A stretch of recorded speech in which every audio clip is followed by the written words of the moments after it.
ఎన్నికల దగ్గర పడుతున్నటువంటి వేళ ఆంధ్రప్రదేశ్లో వృద్ధాప్య పింఛన్లదారులపై జగన్మోహన్ రెడ్డి పక్కా స్కెచ్ వేశారని, వారికి రానున్నటువంటి 2 నెలల్లో బోనస్లు కూడా ఇవ్వబోతున్నారు. దీనికి సంబంధించి భారతీయ జనతా పార్టీ ఇప్పటికే ఈసీకి కూడా ఫిర్యాదు చేసింది అంటూ కూడా ఒక వార్త ఇప్పుడు సోషల్ మీడియాలో చక్కర్లు కొడుతున్నటువంటి నేపథ్యంలో అసలు జగన్మోహన్ రెడ్డి వ్యూహం ఏంటి అనే అంశానికి సంబంధించి మనతో మాట్లాడేందుకు ప్రముఖ రాజకీయ విశ్లేషకులు, ప్రముఖ సీనియర్ జర్నలిస్ట్ సిఎస్ రావు గారు మనతో ఉన్నారు. సార్తో మాట్లాడదు. సార్ నమస్తే. సార్ నమస్తే. సార్, ఎన్నికలు దగ్గర పడుతున్నటువంటి నేపథ్యంలో వృద్ధాప్య పింఛన్దారులని ఆకట్టుకునేందుకు జగన్మోహన్ రెడ్డి పక్కా ఒక స్కెచ్ వేశారని, అందులో భాగంగానే రానున్నటువంటి 2 నెలల్లో వారికి బోనస్లను కూడా ఇవ్వబోతున్నారు అనేటువంటి వార్త ఒకటి ఇప్పుడు సోషల్ మీడియాలో చక్కర్లు కొడుతూ ఉంది. దాని మీద భారతీయ జనతా పార్టీ నేతలు కూడా ఈసీకి ఫిర్యాదు చేసినట్లుగా ఒక వార్త అయితే అందుతుంది. ఏంటి సార్ అసలు జగన్మోహన్ రెడ్డి స్కెచ్ ఏంటి అంటే ఏం చెప్తారు? సో ఆ స్కెచ్ గురించి, జగన్మోహన్ రెడ్డి వాలకం గురించి, జగన్మోహన్ రెడ్డి రాబోయేటువంటి ఎన్నికల్లో ఏ విధంగా చేయబోతున్నాడు అనే దాని గురించి బీజేపీ రాష్ట్ర నేతలు సమావేశం అయినటువంటి సందర్భంగా బయటకు వచ్చింది. ఆ సమావేశంలో కీలకమైనటువంటి 3 లీడర్లు పార్టిసిపేట్ చేయలేదనేది కూడా ఒక న్యూస్ వచ్చింది. ఏంటి, ఎవరెవరు? జీవీఎల్, సోమవీర్రాజు, ఇంకొకళ్ళు ఎవరు, విష్ణువర్ధన్ రెడ్డి, వీళ్ళ 3 పార్టిసిపేట్ చేయాలి. యాక్చువల్గా ఎలక్షన్ సంబంధించి ఎలక్షన్లో ఏం జరుగుతుంది, రాబోయేటువంటి ఎలక్షన్లో మనం ఎలా ఫేస్ చేయాలి అనే దాని మీద ఒక రివ్యూ చేశారు పురంధరేశ్వరి అధ్యక్షతన. ఆ సమావేశానికి వాళ్ళ 3 కూడా అటెండ్ కాలేదు. వాళ్ళ 3 అటెండ్ కాకపోవడానికి కారణం ఏంటి అని అంటే, ఆల్రెడీ మొదటి నుంచి కూడా వాళ్ళ మీద అనేకమైన ఆరోపణలు ఉన్నాయి. ప్లస్ పురంధరేశ్వరి నాయకత్వాన్ని వాళ్ళు పరోక్షంగా వ్యతిరేకిస్తూ ఉన్నారు. ప్లస్ లేఖలు కూడా రాస్తూ ఉన్నారు ఎప్పటికప్పుడు. సో జీవీఎల్ అయితే ఏదో పని ఉంది, నేను రాలేనని చెప్పి అఫీషియల్గా లెటర్ పంపించారని చెప్పి సమాచారం ఇచ్చారు. ఫోన్ ద్వారానే, ఎస్ఎంఎస్ ద్వారానే ఇచ్చారని చెప్పి చెప్తున్నారు. సోమవీర్రాజు అయితే వితౌట్ ఇంటిమేషన్ ఆయన రాలేదని చెప్పి బీజేపీ వాళ్ళు చెప్తున్నారు. ఇంకా విష్ణువర్ధన్ రెడ్డి అంటే తన దావ తను చూసుకుంటున్నాడు. ఎప్పుడు నుంచి వైఎస్ఆర్ కాంగ్రెస్ పార్టీతో ఉంటారు, జగన్మోహన్ రెడ్డితో అటాచ్ అయి ఉంటారు, జగన్మోహన్ రెడ్డి టీంలో ఒక మెంబర్ లాగా ఉంటారు ఆయన అని చెప్పి బీజేపీలో వాళ్ళే చెప్పుకుంటూ ఉంటారు. సో కాబట్టి వీళ్ళ 3 రాలేదనేది ఒక హాట్ టాపిక్ నిన్న ఆంధ్రప్రదేశ్ బీజేపీలో.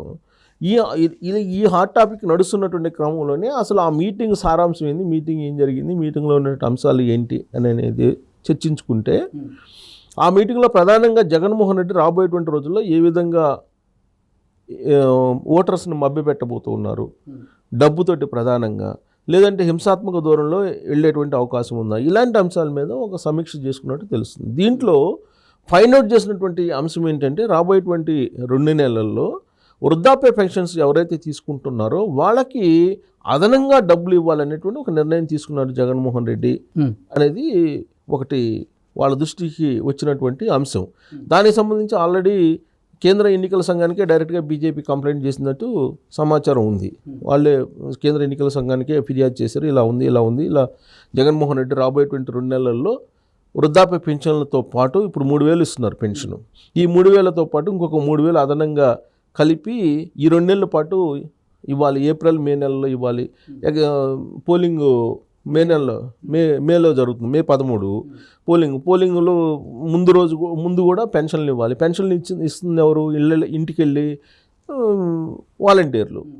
ఈ వాలంటీర్ వ్యవస్థను ఉపయోగించుకొని గట్టెక్కాలి, ఈసారి మళ్ళీ అధికారంలో రావాలి అనేది జగన్మోహన్ రెడ్డి యొక్క ఆలోచనగా ఉందని అందరికీ తెలిసినటువంటి అంశమే. ఆయన కూడా డైరెక్ట్గా అనేక సందర్భాల్లో వాళ్ళు మీటింగ్లు పెట్టి, మీరే ఈసారి నన్ను గెలిపించాలి అని చెప్పి వాళ్ళకు ప్రోత్సాహకాలు ఇచ్చి, నగదు బహుమతులు కూడా ఇచ్చి, వాళ్ళకి అవార్డులు కూడా ఇవ్వడం జరిగింది. సో ఆ క్రమంలో వాలంటీర్లు అందరూ కూడా ఇప్పటికే క్షేత్రస్థాయిలో ప్రచారం చేస్తూ ఇంటింటికి వెళ్ళి ఇప్పటి వరకు జగన్మోహన్ రెడ్డి ప్రభుత్వంలో ఎంతవంత లబ్ధి పొందారు అనేది ఒక లిస్ట్ అవుట్ చేస్తున్నారు. ప్రతి ఇంటికి వెళ్ళి, ఇదిగో మీ ఇంట్లో 4 ఉన్నారు, ఈ 4లో మీకు ఎంత లబ్ధి వచ్చింది, ఎవరెవరికి ఎంత వచ్చింది, ఇవన్నీ కూడా గుర్తు చేస్తూ మొత్తం లిస్ట్ అవుట్ చేసి సంతకాలు కూడా పెట్టించుకుంటున్నారు. ఇది ప్రామిసరీ నోట్ మీద సంతకం పెట్టించుకుంటున్నారు, కేవైసీ కూడా చేయించుకుంటున్నారు, ఆ డేటా కూడా సేకరించుకుంటున్నారు. ఈ డేటాని తీసుకెళ్ళి ఐప్యాక్ కూడా ఇస్తున్నారు అనేది అందరికీ తెలిసినటువంటి అంశమే.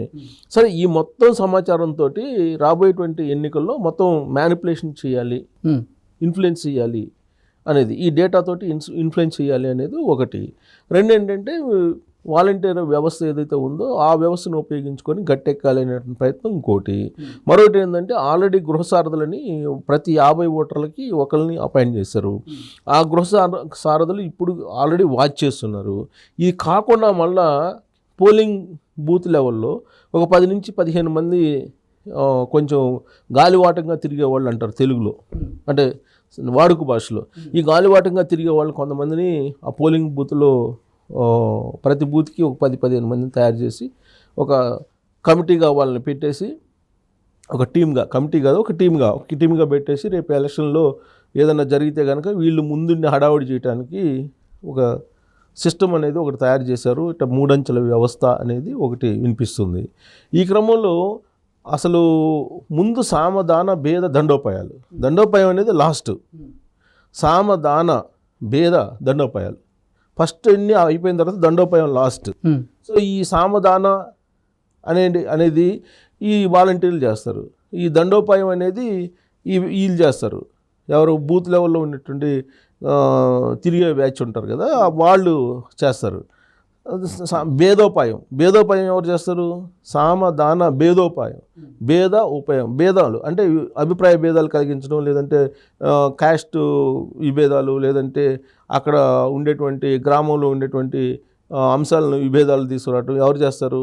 గృహసారథులు చేస్తారు. గృహసారథులు ఎవరు? ప్రతి 50 మంది ఓటర్లకి గృహసారథులు ఉన్నారు, వాళ్ళు భేదోపాయం చేస్తారు. ఇట్లా ఎవరెవరు ఏం చేయాలనేది 3 అంచెల వ్యవస్థని ఏర్పాటు చేశాడు జగన్మోహన్ రెడ్డి. దీంతోపాటు ఫస్ట్ ఈ సామదాన అనేది అయిపోయిన తర్వాత భేదోపాయానికి వెళ్తారు. భేదోపాయం తర్వాత దండోపాయం. సో ఇప్పుడు సామదాన అంటే సామదానంగా మాట్లాడుకోవటం, లైజనింగ్ చేసుకోవటం, దానం డబ్బులు ఇవ్వటం, లైజనింగ్ చేసుకోవటం, ఈ కార్యక్రమాన్ని ఇప్పుడు వాలంటీర్ల ద్వారా చేపిస్తున్నాడు మొదటి విడతలో.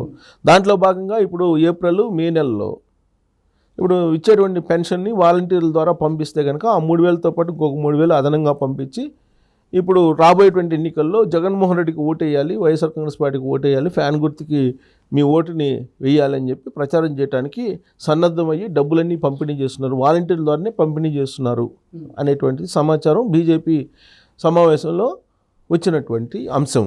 సో దీన్ని బేస్ చేసుకొని ఎలక్షన్ కమిషన్ అలర్ట్ చేశారు, ఇలా చేయబోతున్నాడు జగన్మోహన్ రెడ్డి, కాబట్టి మీరు ముందుగానే ఆపి నిషేధించండి, అసలు వాలంటీర్ల ఫోన్లే హ్యాండ్ ఓవర్ చేసుకోండి అని చెప్పి కుప్పం సభలో చంద్రబాబు నాయుడు చెప్పాడు. అలాగే బీజేపీ సమావేశంలో కూడా వాళ్ళు ఒక నిర్ణయం తీసుకొని ఎలక్షన్ కమిషన్ కంప్లైంట్ చేశారు. ఇప్పటివరకు ఎలక్షన్ కమిషన్ వాలంటీర్లని పూర్తిగా బయటకైతే పంపలేదు, ఎన్నికల ప్రక్రియ నుంచి పూర్తిగా పంపిస్తామన్నారు. ఎలక్షన్ కోడ్ వచ్చింది, అయినప్పటికి కూడా వాళ్ళ మొబైల్ ఫోన్స్ వాళ్ళ దగ్గరే ఉన్నాయి. వాళ్ళ మొబైల్ ఫోన్ వాళ్ళ దగ్గర ఉన్నాయంటే అందరు ఓటర్ల యొక్క ఇన్ఫర్మేషన్ వాళ్ళ దగ్గరే ఉంటుంది. ప్లస్ పెన్షన్లు, అమ్మఒడిలు, లేదంటే ఇంకా విద్యా దీవెనలు, ఇలాంటివన్నీ కూడా సంక్షేమ పథకాలన్నీ కూడా వాళ్ళే తీసుకెళ్ళి అందిస్తూ ఉన్నారు, అందించి వాళ్ళే మాట్లాడుతూ ఉన్నారు డైరెక్ట్గా ఇళ్ళకి వెళ్ళి. సో ప్రచారం చేస్తున్నారు. పైగా ఈ మధ్యకాలంలో చాలా వీడియోస్ బయటకు వచ్చాయి, ప్రచారం చేస్తున్నటువంటి వీడియోలు. వాళ్ళ దగ్గరకు పోయి మొత్తం పథకాలు మీకు నచ్చినాయని చెప్పి కేవైసీ చేయించుకున్న తర్వాత మీరు ఈసారి కూడా మళ్ళా జగన్మోహన్ రెడ్డికి ఓటేయండి, ఈ పథకాలన్నీ కంటిన్యూ అవుతాయి, రాబోయేటువంటి రోజుల్లో ఒకవేళ మీరు ఓటేయకపోతే మీకు పథకాలు కట్ అయిపోతాయి, మీరు ఓటేయకపోతే మీకు పథకాలు రావు జగన్మోహన్ రెడ్డి వచ్చిన తర్వాత అని చెప్పి ఇలాంటి ప్రచారం కూడా చేస్తూ ఉన్నారు వాళ్ళు. ఆ వీడియోలు కూడా ఆల్రెడీ సోషల్ మీడియాలో పెట్టారు, సివిజిల్ యాప్లో కూడా కొంత అప్లోడ్ చేశారు. కానీ ఎలక్షన్ కమిషన్ ఎక్కడ కూడా సీరియస్ యాక్షన్ అయితే తీసుకోవాలి. అక్కడక్కడ కొంతమంది వాలంటీర్ని సస్పెండ్ చేయటం, లేదంటే వాళ్ళు తీసేయడం చేశారు, కానీ పూర్తి స్థాయిలో వాళ్ళ మీద యాక్షన్ తీసుకోవాలి. దీంతో జగన్మోహన్ రెడ్డి ఏం చేశారంటే రాబోయేటువంటి రోజుల్లో ఒక బోనస్ ఇచ్చేలాగా 2 నెలలు ఇప్పటికే చీరలు, ప్యాకెట్స్, రకరకాల బహుమతులు, వాచీల దగ్గర నుంచి స్పెట్స్ దగ్గర నుంచి రకరకాల బహుమతులు. ఇప్పుడు చెవిరెడ్డి భాస్కర్ రెడ్డి తిరుపతిలో ఒక గోడౌన్ ఉందంట, ఆ గోడౌన్ నుంచి మొత్తం తరలిస్తున్నారు రాష్ట్రానికి. ఆల్రెడీ పట్టుకున్నా కానీ ఈ ఎలక్షన్ కమిషన్ ఏమి యాక్షన్ తీసుకోవాలా? ఆ గోడౌన్ మీద యాక్షన్ తీసుకోవచ్చు కదా, గోడౌన్ మీద రైడ్ చేయొచ్చు కదా, కానీ తీసుకోవాలా? భారీ స్థాయిలో ఈ గిఫ్ట్ ప్యాకెట్స్, రకరకాల గృహోపకరణాలు, రకరకాల వస్తువులు ఇవన్నీ కూడా పంపిస్తున్నారు. అవి కూడా వాలంటీర్ల ద్వారా డిస్ట్రిబ్యూట్ చేస్తున్నారు. సో కాబట్టి రాబోయేటువంటి ఎన్నికల్లో మద్యం కానీ డబ్బు కానీ పంపిణీ చేసేది ఎవరైనా అంటే జగన్మోహన్ రెడ్డి దోతలుగా ఉన్నటువంటి వాలంటీర్లు. సో బోనస్ ఈసారి నా 3,000 వచ్చే పెన్షన్ 6,000 పంపిస్తారు వాలంటీర్ల ద్వారా అని చెప్పి తెలుస్తుంది. మరి దీని మీద ఎలక్షన్ కమిషన్కి అయితే కంప్లైంట్ చేశారు బీజేపీ వాళ్ళు. ఆ మేరకు తీర్మానం చేసి మరి ఎలక్షన్ కమిషన్ ఎలాంటి నిర్ణయం తీసుకుంటుందనేది చూడాలి. Okay sir, thank you.